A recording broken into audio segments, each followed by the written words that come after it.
Howdy folks, and welcome to the Salt Mine Discord Q&A for, March. I'd forgotten what month it was. And also, if you're watching this on Monday as Mingles with Jingles, welcome to Mingles with Jingles, episode number, whatever it is. Thank you again to all of the staff for organising this, in particular Aki Kiakaha and Helix Folks, also known as Love Muffin, because Grandpa Salty has to get some sleep. He's got to recertify something or other for his job, so he would normally be organising this, but he's left it to his minions, who've done a fantastic job. And welcome to everybody who's here in the audience. So I'm just going to crack straight on with the questions. I see they're starting to stack up in the questions channel, and we'll go with the first real question, because the first question is, Jingles, are you recording? Yes, I am. We have checked. And this is from Yamatog 2. What's your favourite spaceship? Actually, because the question goes on a little as well, I think I'd have to say my favourite spaceship is probably Space Battleship Yamato, because just it's awesome and it's got the most amazing theme tune.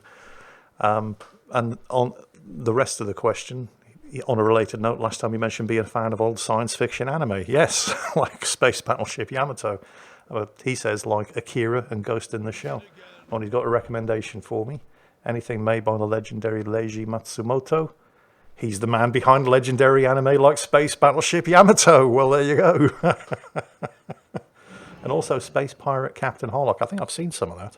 I should probably watch the rest. But anyway, yes, there you go. Yeah, that's funny how that works out, isn't it? Space Battleship Yamato, yeah. Because I used to use the music for that every time the Yamato appeared in the World of Warships video. And I can't do that anymore because of copyright issues, which is sad because it's amazing music.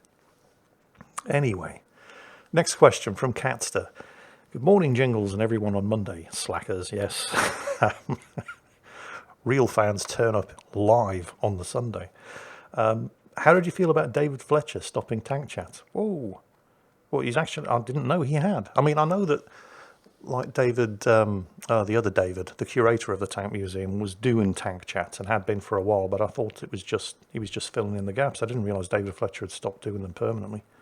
That's quite sad. But I mean, you know, he's not getting any younger. He's a silly old bugger, and he does like the beer. So it's probably not surprising. I hope he's well, though. I mean, I hope he hasn't stopped due to ill health or anything. But yeah, that's quite sad, actually, because David Fletcher, you know, what he doesn't know about tanks isn't worth knowing. What is the name of the other David? There's David, the curator. David Willey. David Willey, yes, thank you. Yeah, no worries. Yeah, David Willey, he's really good as well. And he's a bit, I mean, he's not young, but he's a bit younger than David Fletcher. So he's, you know, still able to do it. And he knows everything there is to know about tanks as well. And I think he's got a sort of a better, more YouTube-friendly presentation style, whereas David Fletcher just stands in front of a tank and talks. But it's good because he knows everything that there is to know. But David Willey has a sort of better, more YouTube-friendly presentation style. So it's good that they're still doing the tank chats, but it's kind of sad that David Fletcher's stopped. Basement Jesus. Dear Overlord, out of all of the content creators in the world, you easily have the most loyal followers. You're probably right, you know. I think I probably do. So why have you not armed us in order to start your true destiny of ruling the world and turning it into one giant salt mine? You think that's wise, do you? I don't pay you. I charge you tax and maintenance on all of your tools. It's probably not a good idea to arm you all, because the first thing that you'd probably do would be overthrow me, and we can't have that. I am not a benevolent overlord. After all, I'm an evil one. So, yeah, no, you're not getting around me like that, Basement Jesus. I'm wise to your tricks. The Bearcat says, can you please do more videos with the floofs? I really should, shouldn't I? I used to have a habit of just carrying my phone around everywhere in the house. And if I saw any of the cats doing anything cute, I would just record it. But I don't really do that anymore. I should probably get back to it. Because I've missed all kinds of opportunities of Akazuki and Juicy doing stuff that's just adorable. And then afterwards thinking, I wish I'd had my phone on me. That would have been really good for YouTube. So yeah, I should point taken. I will try to remember to keep recording equipment on me at all times in the event of adorable floof activity. JRS Viking, I'm cracking through the questions today. Although I had a quick peek at the questions earlier, and I did see some that I could easily talk for hours about. So let's crack on while I still can. JRS Viking, Jingles, have you considered uploading a new playthrough of Chaos Gate Demon Hunters now that the Dreadnoughts are out? Your series is what made me decide to collect a Grey Knight's army. Love the content, hope you're doing good. I am doing well, thank you. Yeah, Although I'm not exactly short of stuff to do at the moment. But yes, I probably will at some point. You see, the problem that I had, I can't remember the exact circumstances, but when when the expansion for Chaos Gate came out, I started doing. You saw some of the videos that I did. Just the initial get the Dreadnought thing. The mission was a really tough mission. Gave you some idea of what the sort of how tough the Dreadnought missions were going to be in the game as a whole. But something happened with my save, which meant that in order to do it again, I would have to restart and play through from scratch in order to unlock the Dreadnoughts again. And at the time, that was just way too much work. But I will, because I love the game. It's an amazing game, and I'm getting my Deliver Us Mars itch scratched at the moment. I think we're probably 2/3 of the way through that, so not too much further to go. I have a couple of other games lined up to fill in for when I'm not doing World of Tanks and World of Warships videos. But the Dreadnought expansion for Chaos Gate is definitely going to be one of them. I definitely want to get some of that done, because everybody seemed to, well, not everybody. Obviously, these sort of videos are never going to be as popular as the World of Tanks or the World of Warships ones, but for videos that weren't World of Tanks or World of Warships, those videos did very, very well. And I enjoyed making them, so yes, almost certainly at some point in the future, it'll be back. Next question from Angry Platypus. Yes, I saw this question earlier. I thought I'm going to have fun with this one. Great Overlord of the Salt Mines. Well, thank you. Have you ever looked into a game named Kerbal Space Program? And would you be interested in the new version of the game that just recently came out in early access? So, I very, very nearly bought into the early access of Kerbal Space Program 2. It was there in my Steam basket, and I very nearly clicked the Pay Now button, and I thought, let me just quickly have a look at some. So I went to Scott Manley, and I watched a couple of his videos and a couple of the others, and it's if you've never played, the consensus of opinion appears to be that while KSP2 early access looks amazing, it's buggy as all hell because it's early access, and it's nowhere near feature complete. And if you are interested in playing Kerbal Space Program, and if you have any interest in space and science and exploration, then you probably should, or probably already are, play the original game until they've worked out most of the bugs and they've added most of the features to the second version. Because the major draw with the second version is the graphics update. It looks a lot better, but there are mods that you can install for the original one that make it look almost as good, or as good as KSP2. So I'm not saying don't get KSP2. I'm saying that if you have not played Kerbal Space Program, get the original game.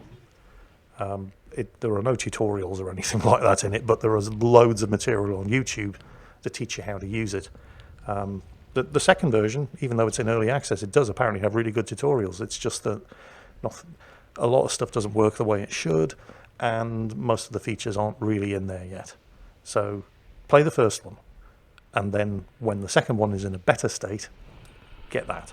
And I'm probably going to wait until the second one's in a better state. So a couple of months from now, I will almost certainly be tinkering around with Kerbal Space Program 2. Next question. Where are we? Hevis, or Hebichi. I'm not entirely sure how that's pronounced. Greetings, dear Gnome Overlord. What is your view on the AAA game scene at the moment, with all the buggy releases and a ton of paid DLCs and so on? Yeah, AAA game products. A couple of them have started calling themselves quadruple A game products now. It's usually the big publishers, Ubisoft, Electronic Arts. I mean, Far Cry 6 was a AAA game. It was a train wreck from start to finish. I mean, it was just... The thing about Far Cry 6, though, was it was one of those games that was genuinely so bad it's good. It wasn't that they were deliberately... it's not like those Sharknado movies where they're deliberately trying to make something so bad it's good. And it kind of doesn't really work. Because, they're entertaining in a very bad way. But it's forced. You know, they're trying to be bad, and it's yeah. I mean, I suppose there's a place for that, but it's when you watch a movie where they really, really tried to be good, but they were just so hilariously incompetent that everything sucked. That is a form of the most pure form of entertainment I think you can get. And Far Cry 6 fell into that category. Despite being a AAA title, it was just so hilariously inept. I mean, the guns, for example, with all this shit on the wrong side. The AK-47, for example, with the charging handle on the wrong side. Okay, fine. A couple of people said, well, they're putting the charging handle on the side where the character can see it, purely for game-related, reasons. Okay, fair enough. But then an hour later, you pick up the AK-74, and it's got the charging handle on the correct side, so there's no consistency there whatsoever. It's like they've heard of guns, they've seen them on movies and TV, but none of them have actually looked at a real one. And the whole game was kind of like that. Nothing about it made sense, but you could see that they were trying. They were just getting it wrong. The harder they tried, the worse it got. And there are so many of these AAA titles, games that cost hundreds of millions of dollars to make, with marketing budgets that eclipse that of movies. And there's nothing special about them. At best, they're mediocre. And in many cases, they're just kind of bad. And they're riddled with bugs. And there's always day one patches, and in many cases, day one DLC that you're expected to pay for as well, which basically means it was ready for release and it should have been available included in the cost of the actual game. But the greedy sons of bitches thought, you know what, we'll just cut this third of the game out and sell it to them on the first day of release as DLC, and hey, a third extra profit. It's unfortunately, it's just the way things are going. And a lot of the time, if you want to get yourself a good game, that just, you pay for the game, and then you play the game, and that's it. Kind of like the original Kerbal Space Program. You've got to look to the indie market and indie developers, or smaller developers at least. Like, I can't remember the name of the studio, but the people that did Warhammer 40,000 Chaos Gate Demon Hunters, and the Dutch studio that did Deliver Us the Moon. They both got picked up by Frontier Foundry, the publishers of, well, not the publishers of Elite, the developers of Elite, who also have a publishing arm, picking up small independent developers like the guys that did these games, and then giving them more money so they can pump sequels and DLCs and stuff out. That's really where you... I mean, if you have a look at, like, what do they call it? Steam Greenlight. There's a lot of stuff on there from small independent developers, small little teams, that's really, really good. That you're never really going to hear about because they don't have a multi-million-dollar marketing budget like Ubisoft or Electronic Arts. Check it out. You'll be surprised at some of the stuff that you can find there. A lot of the stuff that Cold Waters, for example. Cold Waters, Chaos Gate, Deliver Us the Moon. If I hadn't been checking out my Steam Discovery queue, you lot would probably never have heard of these games. So check it out. You'll be amazed at some of the stuff that you can find in there. Next question. Where are we? Here we go. Gravity Falls 618. Hello, Jingles. Hope you're doing well. Do you have any funny memories when you went through training in the Royal Navy? Oh, this is the one. I saw this question and I thought, oh, God, I'll be here for hours. Okay, so specifically when I was in training, I do have a lot of funny stories, actually. I'll try to make this quick. So I joined up in October 1989. I was 19 years old.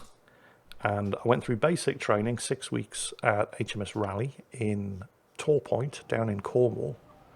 And then I went to HMS Mercury in Hampshire, which was the communications training facility, which has since shut down. And all the communications training was moved to HMS Collingwood in Portsmouth. But anyway, at the time, every class has a loser.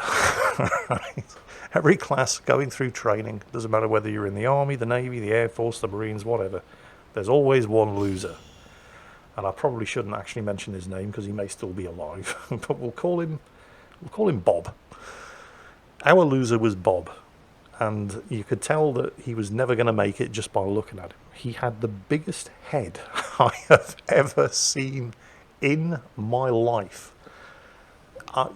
You may think I'm exaggerating, but it was when they issue you with your uniform on day one, of training in the Navy, they didn't have a beret big enough for this guy's head. They managed a white sailor's cap. They had one that he could just about manage to squeeze onto his head, but the entire Royal Navy didn't have a beret that was big enough. So they had to get the next biggest size eventually and just cut the band to basically split the rim of the beret so he could jam it down over his head. So for the first 2 weeks of training, we're all marching around as a squad in our berets, and you could always tell our class because there'd be this block of heads wearing navy blue berets with one big white circle in the middle of it. That was Bob, right? And everything he touched turned to shit. A couple of weeks into training, and I wasn't physically fit when I joined the Navy, but I was physically fit by the time I got through basic training. But a couple of weeks in, you do this thing called the Squadron. Also, one other thing. Every time you marched over to a meal at Trafalgar Galley in the middle of HMS Raleigh, you weren't allowed to wear your headgear indoors, so you'd have to hang your berets or your caps up in the changing rooms before you went in to actually sit down and eat. And we came back from lunch one day, and some comedian had taken a black marker pen because, everybody else hung their berets up. Bob, I almost said his name. Bob hung his white cap up, and some joker had written a big black H on the top of his cap as a helicopter landing pad.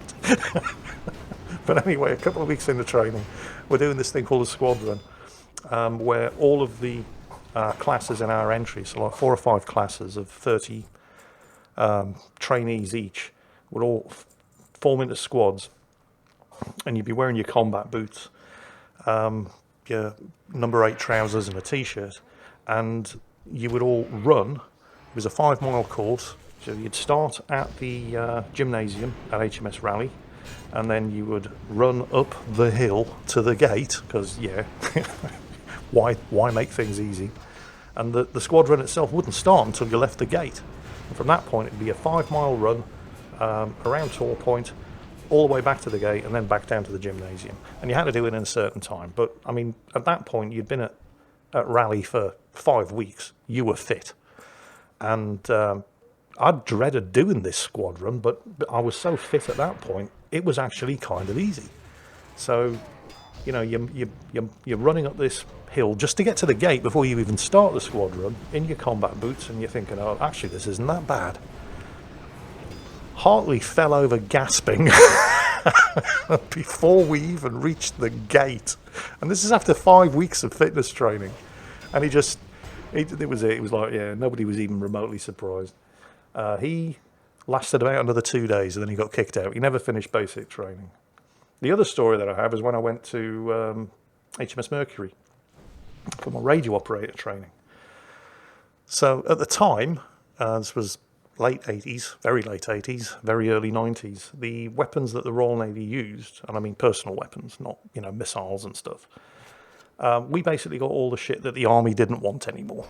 So while the Army were getting SA-80s, we were still using Sterling submachine guns and SLR rifles. And I'd done some weapon training at HMS Raleigh as part of my basic training, but it was just weapon familiarisation rather than anything else. You got like 20 minutes on the firing range with a Sterling submachine gun, but that was it. HMS Mercury, there was a Royal Marine Sergeant who was the weapons instructor, and we actually got some proper weapons training, but on the SLR, the self-loading rifle, as it was known in Britain. It was basically the FN FAL. But with the automatic fire capability removed. Very, very nice rifle. So they had this tiny little shooting range. It was only a 30-metre range at HMS Mercury, and it literally had just been carved out of the woods by a couple of Marines. It was a very, very basic setup. So the very first thing that happened, there was only 4 of us there, was this Marine Sergeant said, okay, there's these weapons on the table in front of you. And he repeated the brief of, the basic weapon safety, weapon handling rules. And there's these 4 rifles on the table in front of us and 30-metre range at the other end. He said, right, run around the range. And it was all thick woodland. So, okay, fair enough. So off we ran, around the back of the range, around the other side, and back to the table where the weapons were. And he says, right, pick up your weapons. So we all picked up our weapon. Of course, he'd fucked with all of the weapons, hadn't he? Just to see whether we'd been paying attention during his weapon handling safety brief. Like some of the weapons had the magazines inserted. And the first thing that you're supposed to do, whenever you pick up a weapon, oops, sorry, hit my microphone there. Whenever you pick up a weapon and you do not know the condition of that weapon, is do a safety check. If there's a magazine attached, you remove the magazine. You cycle the bolt. You check inside to see whether or not the round is loaded. Of course, none of us did this. So run around again. Do it properly this time. Okay, yeah, sorry, Sergeant. So, and this was the first time I'd even picked up an SLR. 7.62mm NATO. Big, powerful cartridge. Let alone fired one. And he warned us, it's going to kick. So make sure when you actually fire it for the first time, pack it in tightly into your shoulder and respect the recoil. I didn't. And I pulled the trigger and that thing bit me. It kicked back and I got the rear sight in my eye, which left a scar, which I still bear to this day, to remind me to respect the power of a 7.62mm rifle when you pull the trigger for the first time. That thing kicked like a mule. Great rifle, but yeah. Listen to the weapon instructor, that's all I'm saying. Anyway, and I could go on for hours about stories from training, but I think we'll have to knock that one on the head there and move on quickly so everybody else gets a chance of having their questions answered. So where are we? Vinegar Strokes, howdy from the States, Jingles. Hope you and the cats are doing well. Do you know why the food from the UK is just so bad? And what is your favourite dish to prep and eat? Okay. Britain does have a bit of a reputation for having terrible food, and it was justified. Not anymore, but like, many reputations, it's hard to shake. The reason why Britain has a reputation of having such bad food, well, for a start, for a long, long time, the only thing that everybody thought that the British ate was roast beef and potatoes. And that's kind of true. But that was only true of the people who could afford roast beef. Most regular poor people, maybe once a week on a Sunday, they might have a bit of chicken. And if they were lucky, they might get some beef for Christmas. But the real reason why most people have this idea that Britain has terrible food is because of the Americans. So, Vinegar Strokes, this is your fault. Well, it's not really your fault, but here's the thing. During World War II, we had rationing. America didn't, because America, big country, plenty of food. They were exporting food, whereas we as an island country were importing most of our food. And when the U-boats were sinking all of the merchant ships, that became a bit of a problem. However, nobody in this country starved, because the rationing plan was introduced and we made the most of the resources that we had, and there were all kinds of things. Like I've spoken in the past about how Germany never starved either, but the only reason Germany didn't starve was because they were stealing all of the food from all of the countries that they'd occupied. So those countries starved and the Germans didn't. One of the reasons, because the principal source of protein in Germany during World War II was pork, pigs, which is great because, they've got millions and millions and millions of pigs. But the problem with pigs is that pigs eat things that humans could be eating if you weren't feeding them to pigs. So you have to create food to feed your food, and it's not terribly efficient. Whereas in Britain, the major source of meat was sheep, lamb and mutton, and they eat grass. So, fantastic. And also you can get wool to make uniforms and all kinds of things from them. So we just had this more efficient source of protein, but it was still not enough. So everybody was growing stuff. Food was being cultivated everywhere. If you had a window box on your window, you were growing something in it. People in cities would get allotments, little plots of inner city land where they would grow food. Everybody was growing food, but it was all vegetables. There was very little actual meat. You got a ration of sugar, a ration of butter, a little bit of meat every month. People never starved. They had enough to eat, but it was all really boring food. So anyway, we're gearing up for D-Day, and millions of American soldiers are coming over to Britain in these army camps, and the Americans were conscious of the fact that we were on food rations, so they didn't want to impose any kind of strain on our food supply network. So they brought their own food with them. Steaks, eggs, they brought all this good stuff. So they were eating, steak and eggs for breakfast on their American army bases here in Britain. And then at night when they'd go out for a pint at the local pub, it was cabbage pie, right? that was what the British were eating.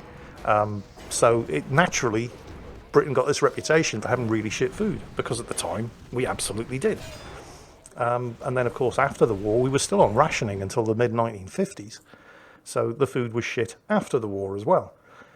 But then you had an entire generation of people who'd grown up eating shit food and only knowing how to prepare shit food from shit ingredients. So that reputation continued. And it wasn't until the mid-1970s when I think there was a company called Vesta. They used to do packet curry powders. And they were absolutely terrible.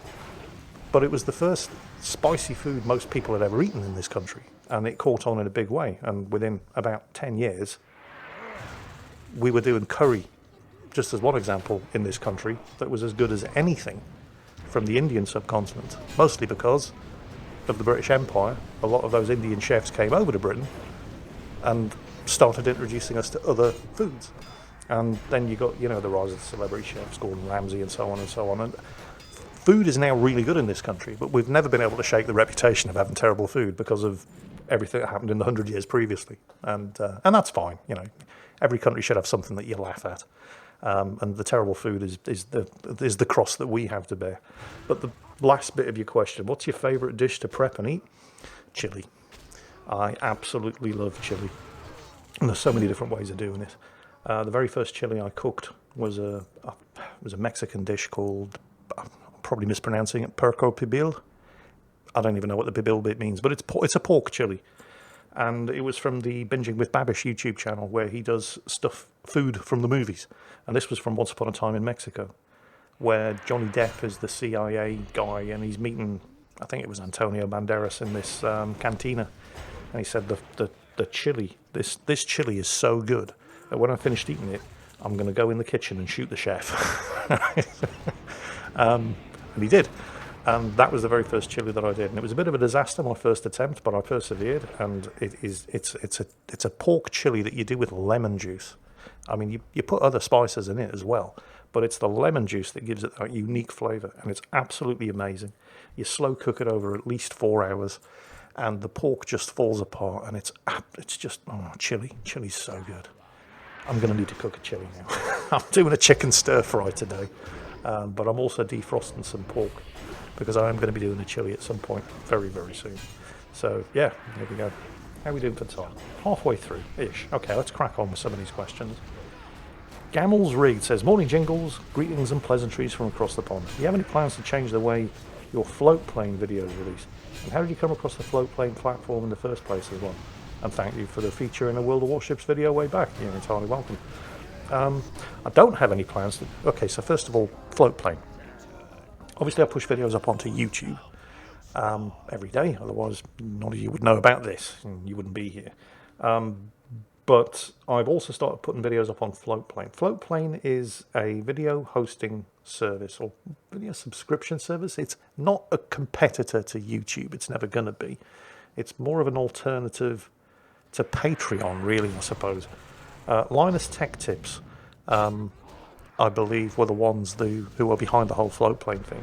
And basically it's a way, like for example, when you're watching a video on YouTube, it's supported by advertising. And YouTube obviously take the massive chunk of the advertising money, and we, the content creators, get whatever scraps are left over. Or you have YouTube Premium. After YouTube launched a concentrated spam advertising every 3 minutes in every video that gets uploaded campaign in order to convince people to hand over a monthly subscription to YouTube Premium so they could watch videos on YouTube advert free. And YouTube Premium, obviously, YouTube takes the lion's share and the content creators get whatever scraps are left over. So the idea, excuse me, of Floatplane was that we could put stuff up on Floatplane, and It's a subscription service, so you pay like, I can't even remember, I think it's $1 a month for a subscription plan, and you can watch your favourite content creator. Well, I say your favourite, there's not that many people who are on Floatplane, I am one of them. You can watch their videos, advert free, whenever you like, and you can download them and watch them on a mobile device later, even when you don't have an internet connection, whatever. It was just kind of like an alternative way to support a content creator directly, as opposed to going through Patreon, for example. So that's basically what Floatplane was. Do I have, where was the question, any plans to change the way your Floatplane videos release? I don't have any plans to change it. I didn't realise that there was a need to change the way the videos release. Generally speaking, I upload to YouTube and Floatplane at the same time, and then the next morning I publish each video at the same time.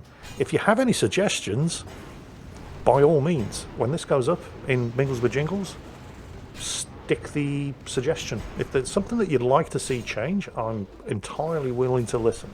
So, I don't know, maybe stick an extra question down at the end in this Discord, and I'll have a quick look at it before we finish this, or put it down as a comment in Mingles with Jingles tomorrow. Because if there's anything with Floatplane that you're not happy with and you'd like to see change, I'm entirely willing to listen. Anyway, moving on. Ryan Liu. Jingles, do your cats have separation anxiety? I found mine when he was a tiny kitten. Had to feed him cat milk formula for a month, and he's 5 years old now, but he stays in the same room as me all the time, and my housemate says whenever I leave the house, he would go around the house meowing and looking for me. He has toys to keep him entertained and a little patio to see outside. Any suggestion based on your experience with cats? No, my cats do not have separation anxiety. Well, I mean, not to that degree. They do like to be near me at all times. I mean, right now, I've got a little sort of cat house underneath my desk, and Juzie's asleep in there. And when she's not in that, I've got a folding chair that I keep next to my chair. She's either in the cat house, or she's sitting on the folding chair, or she's pawing my arm because she wants to move into my lap, or from the lap onto the desk, which usually involves sitting on my mouse hand while I'm trying to use the mouse. You know, she's very affectionate. Akazuki, similar but not as much. She won't sit in my lap, but she does like to be close. And one of the shelves in front of where I sit above my monitor is her shelf. She will sit in that shelf and sleep there most of the day. But she also just wanders off and does her own thing. She'll wander to the bedroom and sleep on the bed. She's not that bothered about me not being around, but when I am around, most of the time she likes to be near me. And apparently sometimes they cry at the door when I leave the house, but they're not that bad. You know, they're fine being on their own or just having each other's company. So I don't actually have any suggestions because I don't have that experience. I recommend you. There's almost certainly going to be some good advice for you on YouTube. Well, maybe not good advice, but there will be advice on that subject on YouTube. I know there are a lot of people that do cat videos, a lot of cat psychologists, for example. You can almost certainly find some good advice on YouTube. Unfortunately, I just don't have that experience, so you're not going to get any good advice on that subject from me. Sorry about that. Next question.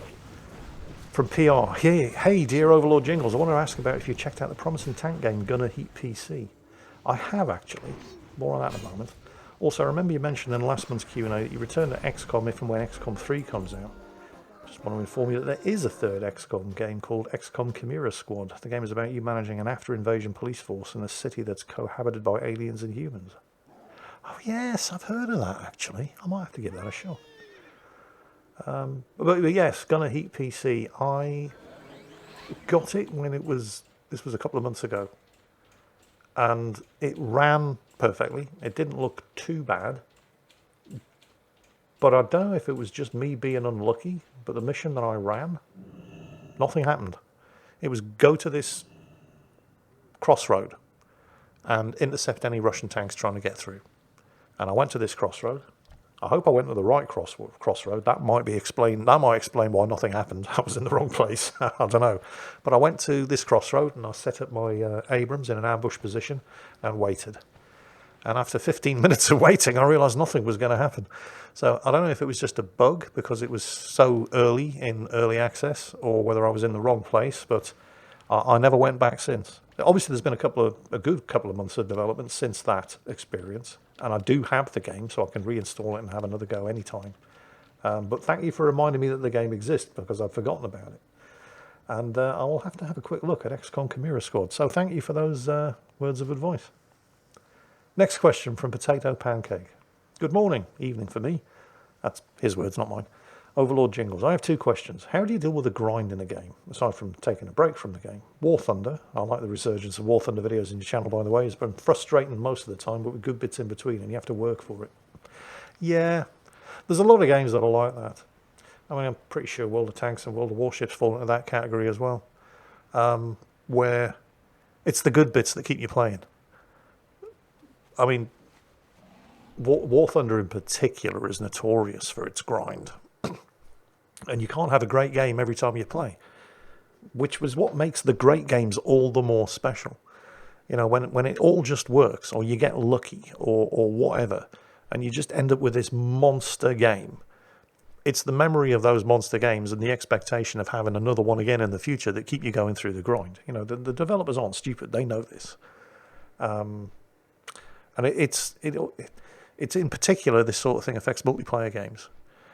Which is, again, you know, I'm not going to say it's lazy or it's cheating, but they're a lot easier to code and maintain for the developers than single-player options, where you have to actually write decent AI or scripting or so on and so on. You can just leave it to the players to make their own fun. But it's under those circumstances where you are leaving it to the players to make their own fun, where the best fun happens. That's why these games are as popular as they are. You're never going to get the same kind of hell yeah experience in a World of Warships operation playing against the AI, for example, as you will in a random battle, where there's actual human opponents making the kind of mistakes that allow you to end up having a monster game. That's just the way these games work.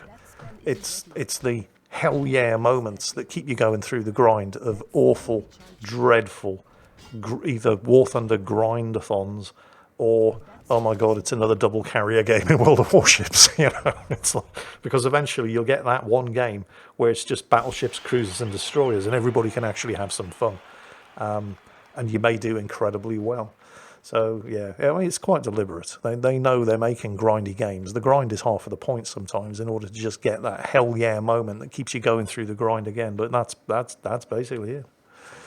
His second question, how do you get your and Rita's cats to behave with each other, especially when you first got Akazuki? I may or may not have nearly a dozen cats, and some of them form groups that don't like the other group. Yeah, cats are funny like that. When we got Akazuki, it was kind of tough at first. More for me than her, because you know, you don't bring a new kitten into a house and immediately say, here you go, other cats, there's a kitten for you to play with, because, you know, things may turn violent. You have to introduce them to each other slowly, let them get used to each other. So for a week, I lived in my studio and slept on a beanbag. That was not comfortable. That was for two reasons. One, for Akazuki to imprint on me, which only took a day or so, but also for the other cats, because they were scratching at the door because they knew something was going on. They could smell another cat. It was for them to get used to the smell of the other cat being in the house, and for little Akazuki, because she was only 2 months old at the time, and you know, in a strange place. So one, to get used to me, which happened really quickly, and for her to get used to the idea of these strange cats. And then I'd put like a barrier in front of the door, and I would open the door after a couple of days so they could see each other and hiss at each other and spit at each other, but again, get used to each other. And it did take a while. And that's how I did it. Let me just check the question again. Where has it gone? How do you get your cats to behave with... And they still don't completely behave with each other. I mean, Rita's cat, Crystalline, just doesn't like Akazuki. And Akazuki every now and then kind of bullies her because she's 3 times Crystalline's size. So they don't really get along with it. But then again, Crystalline's never really gotten along with anybody other than Rita. She would even fight with Juicy, and they've known each other 10 years, you know. So it depends on the cats, basically. You know, you can't make them interact with each other. You can't make them like each other. You can just, you know, try to get them at the very least used to each other, and they will form their own groups. Like Akazuki and Juzi, they wander around together, and Crystalline just sits next to Rita all the time, occasionally comes in to look at me, and then wanders off again. I hardly ever see her, but that's just the way cats are. Anyway, Soggy Sow, what do you think of Henry Cavill taking charge and handling future Warhammer 40,000 TV shows on Amazon? Also, rest in peace, Tom Sizemore. Ah, he died. Really? I love Tom Sizemore. He was a bit of an arsehole in real life, apparently, but as an actor, I thought he's been. He even mentioned Sergeant Horvath and Saving Private Ryan, Danny McKnight in Black Hawk Down. Yeah, he's been in all sorts of stuff. He was in Natural Born Killers. He was in Strange Days. He's always been apparently a bit difficult to work with, but he always puts in a good performance. So, shit, yeah. Rest in peace, Tom Sizemore. But Henry Cavill taking charge and handling Warhammer 40k TV shows. You've got to love Henry Cavill. He's such a massive nerd. There's clips of him on the Graham Norton show getting interviewed. And he was on there to talk about The Witcher, apparently, but Graham Norton, the host of the show, had found out that he's into Warhammer, and he didn't understand what Warhammer was. So Henry Cavill had to explain how you put all these little miniatures together and you have to paint them. He's like, what, they don't come pre-painted? Oh, no, you have to paint them. It's part of the fun. Graham Norton's he clearly does not understand a word that Henry Cavill is saying, but Henry was getting so excited. You can tell he just loves nerdy shit. He built his first PC as well, and he put that up on YouTube, doing his very first PC build. And he's just such a massive nerd. I mean, they picked him for The Witcher.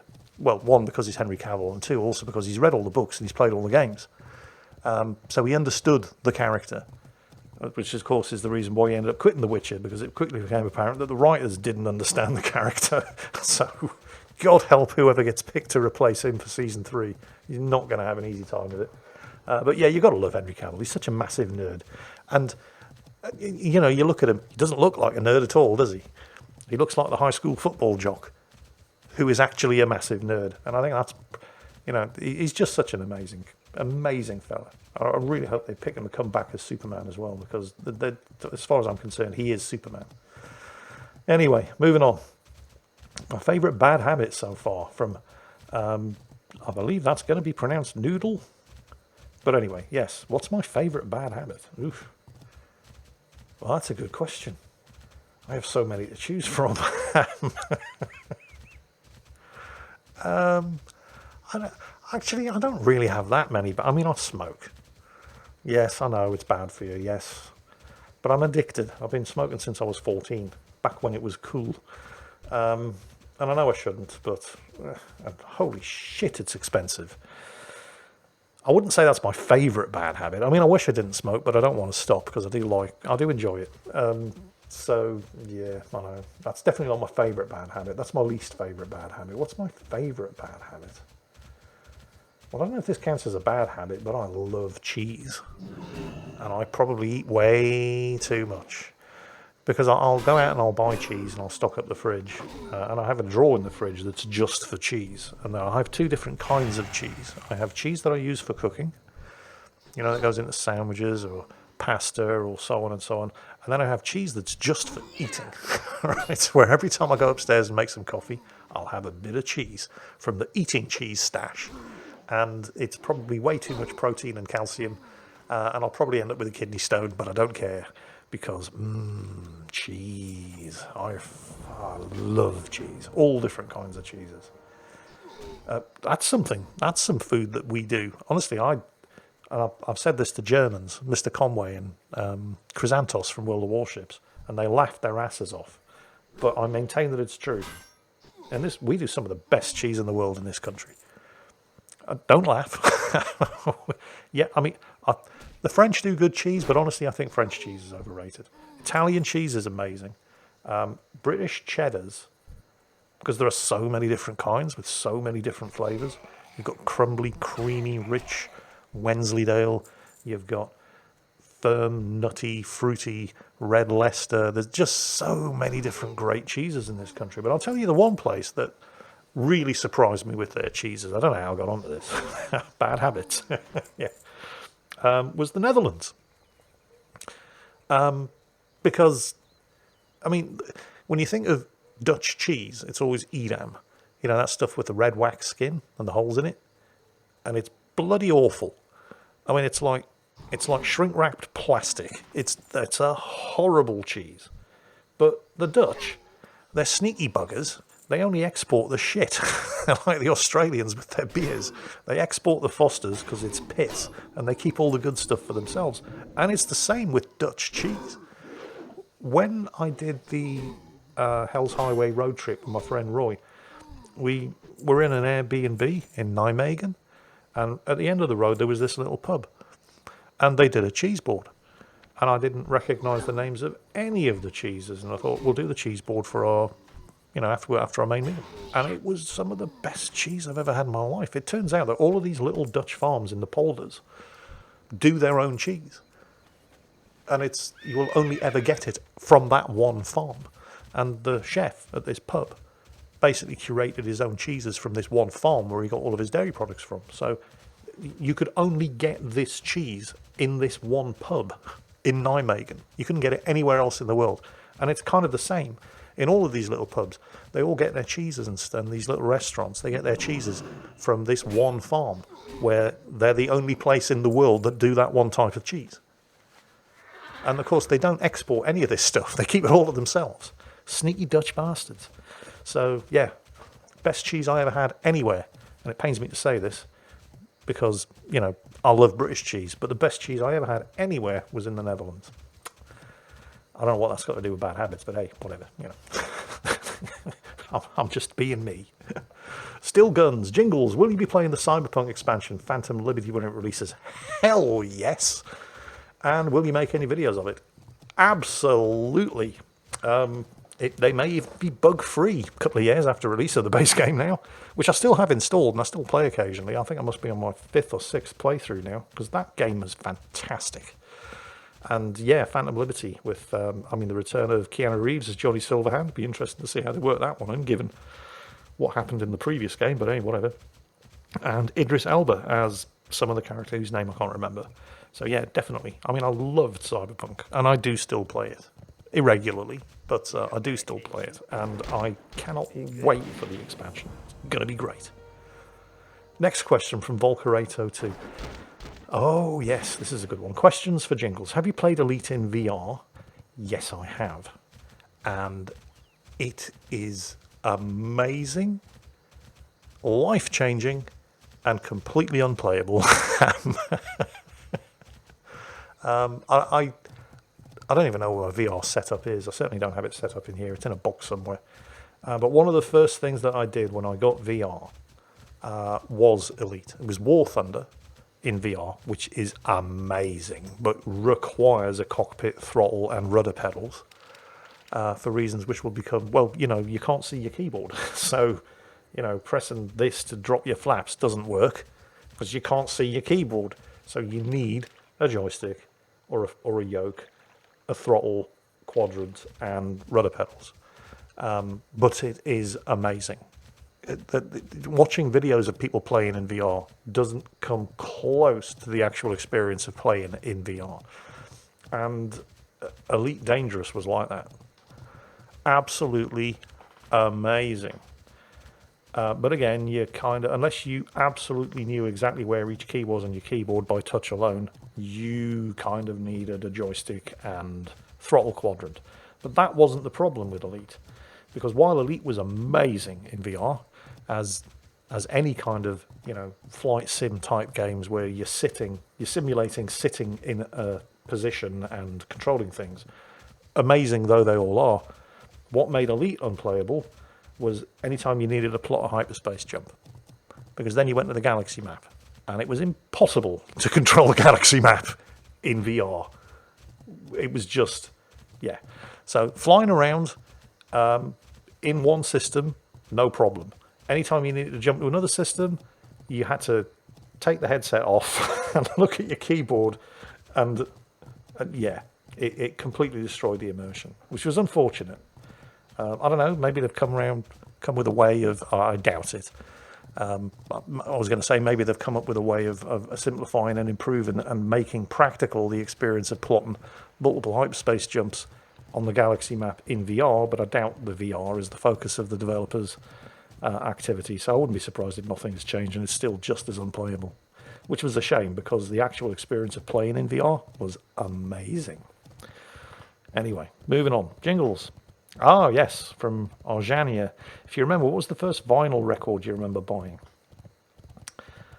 I think, when would this have been? It was in the 70s, that much I remember.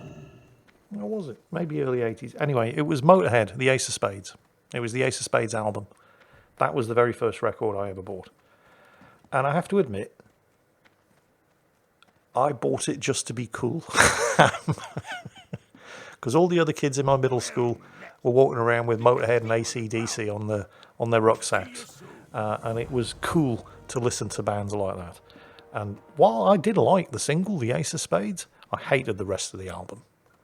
And I have since grown to appreciate Motorhead. And The Ace of Spades was a fantastic album. But when I was 9...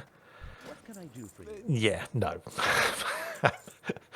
I think the second album I ever bought was a compilation of science fiction tunes. Yeah, so I was a nerd even then. But the very first album I ever bought was Motorhead, The Ace of Spades, on vinyl LP. And I only bought it to be cool. And it didn't work. I wasn't cool. But I did later gain an appreciation for the finer things in life, like Motorhead. So there's that. But yeah, that was the first one I ever bought. Oh, he's doing it again. Gregor's Brishkevich, something unpronounceably Polish, says, "Morning Jingles, quick one for you. What's your favourite type of dessert?" Cheese. I know technically cheese isn't really a dessert, but people have cheese board in lieu of a dessert, so I'm claiming it. Yep, cheese. All kinds of cheeses, just cheese. Maybe a bit of honey and some nuts and some grapes as well, but mostly just pile the cheese on. I love cheese. Cheese is great. Cheese. BH5432 says, "Hey Jingles, have you thought of giving Final Fantasy XIV another go now that you can do the dungeons needed for the main storyline quest with a team of NPCs?" Oh, they finally got around to putting that in. I might now actually give that a shot. Because I was getting really burned out with World of Warcraft. For good reasons.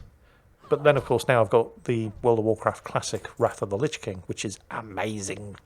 And we killed Algol on the Observer for the first time last night. I mentioned this before we started recording to everybody who turned up early, because I thought I won't bother putting this into the actual video itself because nobody will give a shit or care or know what I'm talking about. But we killed Algol. Woohoo! Anyway, but before Wrath of the Lich King Classic came out, I dabbled in Final Fantasy XIV, and it was amazing. It was just so much fun and I'm following this main storyline quest. And then by the time I hit about level 20, it was like, oh, now you must go into a dungeon in order to progress the main storyline quest. And this was the kind of thing that had pissed me off in World of Warcraft, because the retail World of Warcraft, the Shadowlands expansion, because in certain...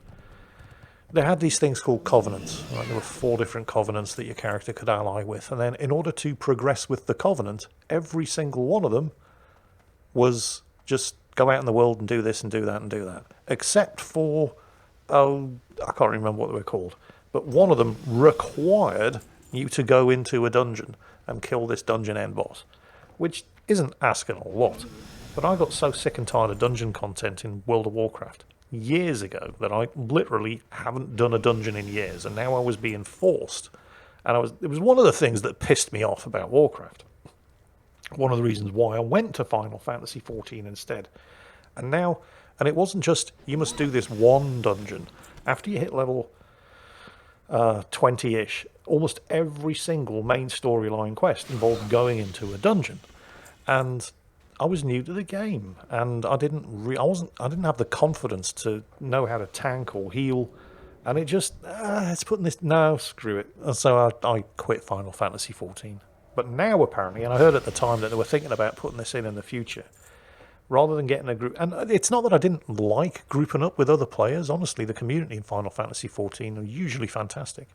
was just I didn't really have the confidence to play like the tank or the healer role, and of course the character that I was playing was a tank, in group content, by suddenly being thrust into it because you had to if you wanted to proceed any further. It was kind of it was more kind of like me objecting to being told you must now do this. I'm like, no, fuck you. It's not something I enjoy doing. Why should I have to? Ah, screw it. I'll quit the game. But now, apparently, you can do it with a team of NPCs. And NPCs aren't going to be yelling at you, go, go, go, move faster, grab the next group. Oh my God, this tank sucks, you know. So that might actually be my step back into Final Fantasy XIV, actually. Because I can get the experience with non-player characters to make me more comfortable of doing it with other players. So, oh, thank you. It's good to know that that's now in the game. Thanks very much. How are we doing for time? Oh, this is going to have to be the last question. We're coming up to an hour. So apologies to everybody who isn't owner of the Demon Dog, because this is the last question. You recently told a story with Eddie about the time a Royal Navy sailor tricked the entire crew of a US Navy ship into saluting him constantly. Were there any other incidents involving US service members that you were able to get one over on? Yeah, so this was Eddie. He didn't deliberately set out to trick the entire crew. It's just that he worked for the NAFI, the Navy Army Air Force Institute, rather than the Royal Navy. So Royal Navy ships have a NAFI shop on board, which is crewed by members of the Navy Army Air Force Institute. They're civilians. They wear our uniforms, but they don't have our badges because they're not in the Navy. And they're not really required to wear headdress, you know, berets and caps when they're on the upper deck. So the story that he's referring to here is how Eddie just looked different. And when they were getting stores on board, they were his stores, NAFI stores. And so he took charge of it. And the American sailors had noticed that shit got done when Eddie was around. You know, he was taking charge and detailing people off and all this. And he'd sorted out a parking problem for somebody just because, you know, he could. So they all thought he must be the captain. And, so they were all saluting him. I have had... trying to think, you put me on the spot here. We've had plenty of incidents involving US service members, but none leap to mind about, you know, tricking them into stuff. I can remember we were in Haifa in Israel, which I think is the base for the US 3rd Fleet. There's a lot of American ships there anyway, and they looked after us really, really well. There was an American helicopter assault ship on the other side of the jetty from us, and they would put a barbecue on every night. And they would have a battle of the bands because they had a bunch of bands on board the ship among the ship's company, and it was good stuff. You know, it wasn't like when we put a barbecue on the flight deck at sea, it would be like chicken and sausage. But you know, with these guys, it was steak because you know Americans, and they would invite everybody over and say, "Yeah, help yourself," and we'd bring some beer over because you know we had plenty of beer, something they didn't really have on board. So we'd bring the beer, and then they lash us up with steaks and stuff. So that was great. But the USO Club in Haifa. Oh, there's this one. What was his name?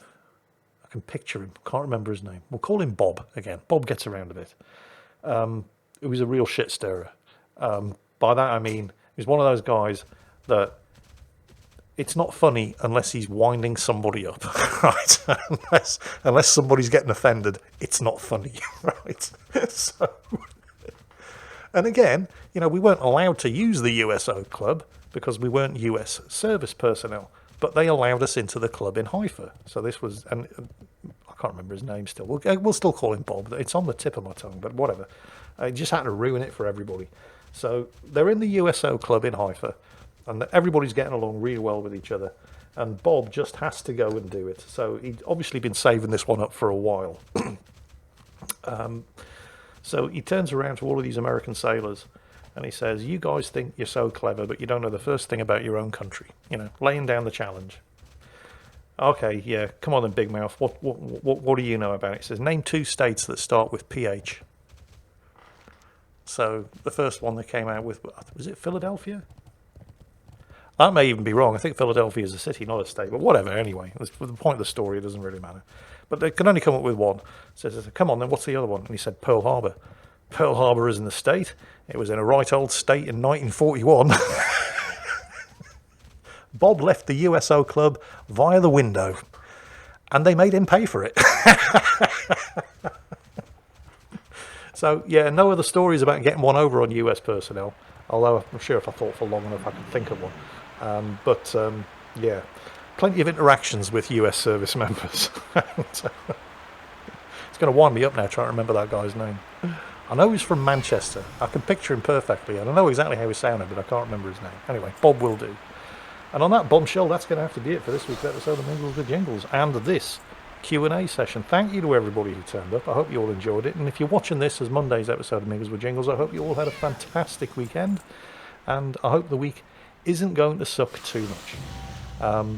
As always, to the 80 members of the audience who turned up to watch this live, I hope you enjoyed it. And as always, take care, stay safe, and I'll catch you next time.